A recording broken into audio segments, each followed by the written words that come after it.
In the year 2007, India celebrated the 150-year anniversary of its first War of Independence. This was accompanied by celebrations, grand speeches, and an outpouring of nationalist sentiment. I wonder when we're getting the Second War of Independence. Now, as Americans, we know a thing or two about an independence war.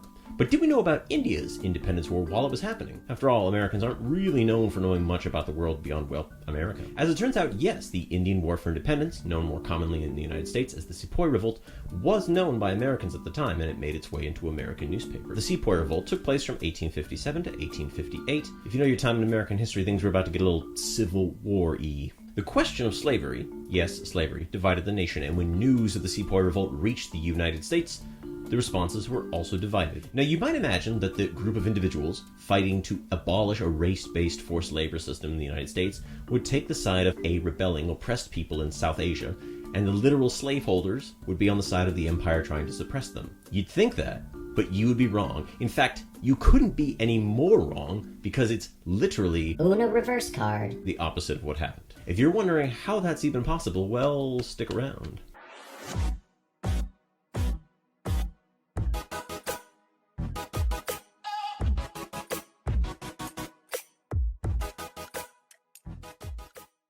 Thank you so much for joining me. My name is Mr. Little, and I sincerely hope that you and your family are doing well in this time of COVID-19. Now, to keep things simple, terminology-wise, I'm going to refer to the event as the Revolt, and I'm going to refer to all of South Asia as India. I know, Pakistan and Bangladesh, I'm just keeping it simple, okay? Did Americans know much about India in the 1800s?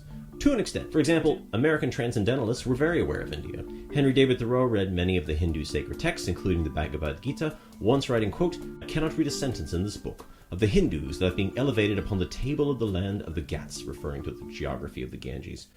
Still, it would be fair to describe most Americans' understanding of India in the 1800s as that of an Orientalist, viewing the region as mysterious, exotic, and perhaps even dangerous, without really knowing much about it. I suppose some things don't change. And I don't want to get into the weeds on what the revolt was, but the short version of it was that it was a revolt by sepoys, those are soldiers in the service of the British East India Company, against the company's rule over India. Now, in addition to a long list of grievances that the sepoys had with the company, there was a question of having to bite a cartridge that they used to load their weapons. The spark of the revolt centered around the question of being ordered to bite off the cap of a cartridge, which both Hindus and Muslims thought might have been laced with pork or cow fat. Now, were the cartridges actually laced with pork or cow fat? We don't actually know. The records don't indicate what kind of grease the cartridge was sealed with.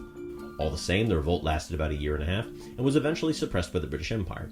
It was a watershed moment in the region's history, switching from company rule to direct British rule. The earliest reports of the Indian uprising reached the United States about 2 months into the revolt. For most Americans, the revolt was a dramatized spectacle with little social or political consequences. Still, Americans do what Americans do best. We made it all about us. And we should preface this by making it clear that no major U.S. publication or government official actually advocated ending British rule over India. The New York Times, writing in 1857, advocated absolute British hegemony. Quote, "There cannot be two masters of the Indian Empire. The Britons must rule it politically and religiously, or he must be overrun by the treacherous and rebellious Indians." Still, there were some sympathetic newspapers and publications, and the adoption of the term sepoy or other references to the revolts in the United States made their way into other publications. Where were these sympathetic papers located? Well, as I said earlier, they were not in the North. In general, many Northern papers openly conflated the revolt with the brewing rebellion in the South. The New York Times, upon the conclusion of the revolt, drew parallels between the sepoys and the American South. Quote, "The recent struggle in India has been virtually a struggle of the races. The Hindu and the European have been contending there with every possible advantage of discipline and equipment and numbers. The European has come out victorious from the dreadful ordeal. Might not our southern brethren take a lesson of this spectacle? No man has ever spent any considerable time at the South without discovering that the southern people are haunted with perpetual though silent horror of insurrection and servile war." What about abolitionists? Surely those fighting to end race-based slavery could not possibly support the British Empire. Nope. The Liberator, run by William Lloyd Garrison, one of the most influential abolitionist newspapers, wrote in 1857, quote, "At any sacrifice we must have these demons blood for blood. We will treat the treacherous Asiatic a lesson so fearful that he shall cower and tremble as long as it remains in his history." The National Era, a Washington-based abolitionist newspaper, clarified the distinction between American slavery and British rule over India. Quote, "Unlike slavery in this country, the English rule in India gradually enlightens and improves the conditions of the subject race." Quote, If that last statement seems extremely misinformed, well, again, America. No, but there was a reason for the seemingly pro-British attitude against the Sepoys, and that was that the abolitionists in some respects idolized the British Empire. Again, you might be asking why, and the answer was simple. The British Empire had already abolished slavery in their empire in 1833, and for this reason, they were looked upon favorably by American abolitionists. The British public was also notoriously anti-slavery, and there were many transatlantic anti-slavery contacts. What all this really serves to illustrate for us is the very narrow conception of what slavery meant in ye olden days. In India, after the revolt and under British rule, became one of the centers of the coolie trade. And yes, Pakistan and Bangladesh too. People signed sketchy contracts, often going to work in Africa and the Caribbean as a replacement source for those recently freed slaves. Still, if you're left with a sinking feeling of unease or hypocrisy, then the South is with you. Southern newspapers called for mercy or an end to British exploitation of British India. Why? Because Southern slaveholders disliked the British influence on American anti-slavery movement, and they took every opportunity to discredit the British Empire. They had done this even before the revolt. John Calhoun, senator from South Carolina, wrote of India, quote, "The whole of Hindustan is one magnificent plantation, peopled by more than 1 million slaves."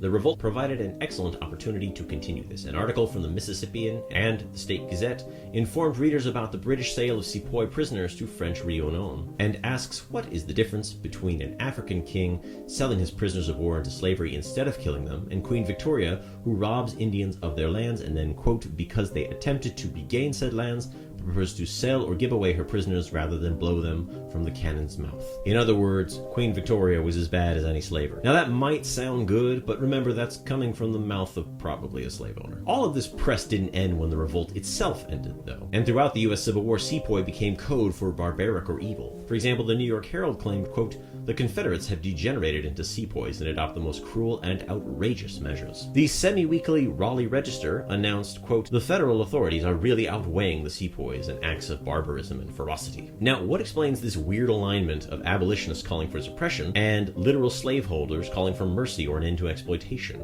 criticizing the suppression of the same calls for freedom? Two answers. The first is rather simple. As I said from the beginning, Americans didn't actually really care much about the revolt, merely how they could use it rhetorically in their ongoing battles of words, which characterized the years before the Civil War, when it went from a war of words to a war of bullets. It extended beyond the North-South dichotomy. In 1857, the DC-based Daily National Intelligencer, yes, that was the actual name, published a piece entitled, quote, "The Sepoys at Our Own Doors," which complains about the federal government's inaction in Utah as it was related to the ongoing insurgency by Mormon settlers. Quote, "We can no longer disguise ourselves from the unwelcome fact that we too have our India and our own Sepoy insurgents." You know, I've driven through Utah and, I don't really think you can call it India. Far fewer people. And the second reason involves a touch of what we might call racism, or at least the sense of white superiority. The fear of a non-white state emerging out of the challenge to the British Empire no doubt stirred memories of the Haitian Revolution in the minds of Southern slaveholders. In the South meant that despite any favorable rhetoric, no real moves would be taken to punish the British Empire. Even among abolitionists in the North, the violence of the Sepoy, either exaggerated or real, was a concern. The ardent militant abolitionist Frederick Douglass had to downplay any connotation of the American abolition movement with the Sepoy Revolt, going so far as to paint John Brown as peaceable in contrast to the Sepoys. This is the same John Brown who butchered people at Potatomi Creek, the same John Brown whose raid on Harper's Ferry killed 20 people. Whatever you might think, all I'm saying is you can't call John Brown peaceful. And Douglass was irritated at this. Specifically, he was irritated by the fact that American abolitionists, despite their efforts to end racial slavery, still harbored racial prejudice. In a speech from 1857, he said, quote, "They, the abolitionists, talk of the proud Anglo-Saxon blood as flippantly as those who profess to believe in the natural inferiority of the races." Quote, "This is a reminder that we should not retroactively project our own views of racial equality back into the past." And it should come as no shock, this sentiment extends to non-abolitionists, such as the Irish of New York.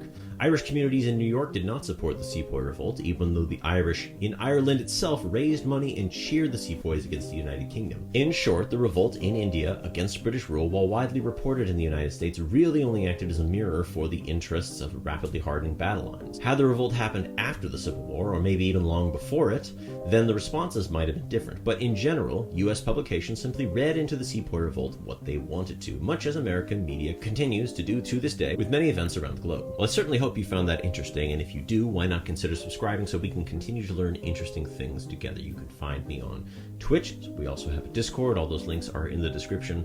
But I want to thank you so much for joining me. My name is Mr. Little, and I will see you next time.